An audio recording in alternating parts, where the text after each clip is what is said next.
All the way from Japan, I received Sky Towers. This is a game by Charles Ward from a company called, it says in here, X First Games, which is a very interesting name, I have to say. This is a game to complete towers, getting bonuses and blocking your opponents. That I like, and I have played it. Is this game worth the amount of money that you have to spend to get your hands on it? Let's find out. So play we all.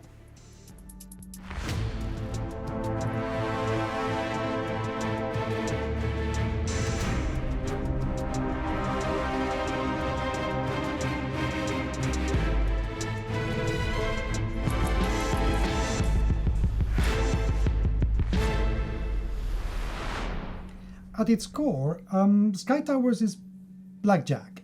You basically have to get a combination of number that adds up to 21, not one more. The only thing though is that you're going to do it by building a tower on top of the other, and then the scoring system is going to be a little bit different. I'm not doing the full unboxing because I have already played this game, but I'm going to show you exactly what you're going to get in the box. Now, this is it. We get a deck of cards with the towers themselves. Here you can see the bonus cards, and underneath you're going to see the effects cards. These are the scoring cards, and then you have your helping cards, which are that's what tells you what you can do or not on each round. Word of warning, you're going to need a big table for this. These towers can get very tall. Let's put it that way. So you will need to think about that. Every player is going to have 5 cards in their hands, although there is no limit whatsoever to the number of cards that you can have in your hands at any given time. It's just that you begin with 5. Every round you have to take 2 actions. A draw, which is literally just taking a card from the draw deck. Build, which is when you put a card to create a tower. Or demolish, which you can only do once until you complete another tower. Every card is going to have an effect, which we have in here. So number 1, for example, you can only build on top of a 1 with another 1. So that limits things a little bit. Number 4, rush. With 1 build action, you may build any number of 4s from your hand onto the same tower. So things become a little bit trickier or easier depending on what you want to do. Now, there are some rules as to how you build your towers, and let me make some space, which we're going to need. So if I take, I don't know, 1, 2, 3, 4, 5 cards, I could start a card, oh, bloody hell, with 2s or 3s. That's just absolutely terrible. I could start a card with, I don't know, anything. Let's say with 3, because I don't know. I just want to do it. Okay? I don't think that's the right card to start with, though. So I'm going to find something else, something that I like better, because this is my game, and I'm going to start with a 10. You live. So you start with a 10. On the following round, you can either start another tower, or you can build. If you build, you literally put a card on top of it and then resolve its effect, which in this case, in the case of 3, it's peek. Secretly look at the top card of the draw deck and then return it face down to the top of the bottom or the bottom of the draw deck. So if you take a look at this and it's a 6 to 3, ooh, my colleague out there is going to use that. Screw him and put it away. Then the next player, next player, next player, and yourself. Because, 2 to 4 players. There is a trick. There is a massive trick, and this is when things become a little bit annoying, and is that you can block your friends from building towers one side or another. You see, when you start a new tower, it cannot be with the same number of the tower that you already have.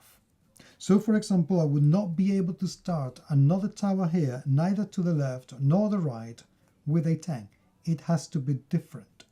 So if somebody playing here to my left places a tower with a 9, I wouldn't be able to put in here a tower with a number 9. I'm screwed that way. Once you have more than one tower, let's say that I have this, you cannot build towers between two existing towers. It always has to be to the left or to the right of the existing towers. So you have to be careful what you're going to achieve. The scoring of the game is based on kites. Some of the cards have some kites, and those are going to be the scoring at the end of the game. And also you can do some bonuses. So for example, if you have a 1, 2, 3, 4, 5, 6, with you complete a tower with cards from 6 to 1 in that exact order, you take that bonus card and you get 3 extra points at the end of the game. Or if you do triples, or if you're lucky, 3 sevens, then you get some extra points. So there's a little bit of strategizing, and you can try and figure out which one of these bonus cards your friends are going to go for, and see if you can block them in a way that will stop them from doing anything that will allow them to get those cards. At the end of the game, as I said, the player with the highest number of kites wins. That's it. Sky Towers is quite a simple game. It requires an awful lot of space, which is a shame, because the issue is that you can see here, you have a little space where the card is meant to go on top, and on top, and on top.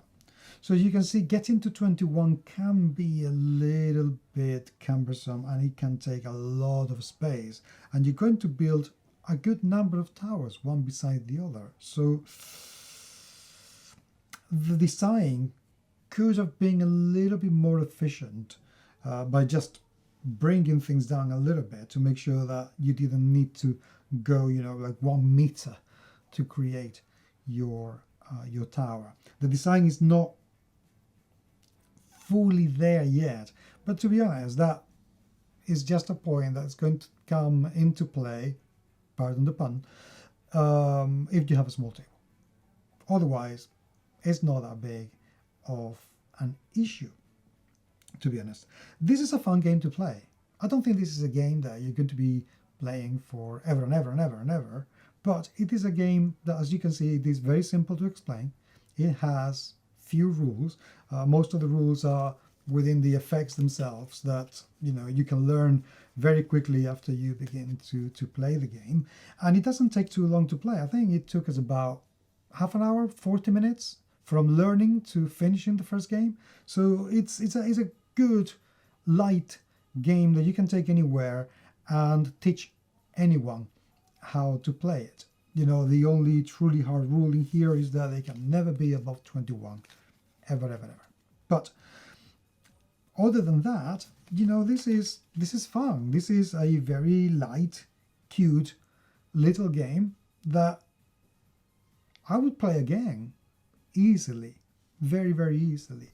So I don't know what else to tell you. I liked it. I'm not super enamored with this game to want to play it constantly, but it is a game that whenever anybody suggests bringing it up, I will say yes to play it. And if I have friends who've never played a card game before, I would probably take this on the table without thinking too much about it. Simple, quick, fun, looks cute on the table, and it can be played in next to no time. So yeah, Sky Towers is quite a triumph, and I would definitely recommend it. If you have already played this game though, I would love to hear your thoughts on it, and if you haven't and you have any questions, I would love for you to ask them to me so I can answer them down there in the video comments. But until the next time, thank you very much indeed for watching, and I will talk to you very, very soon. So play we all.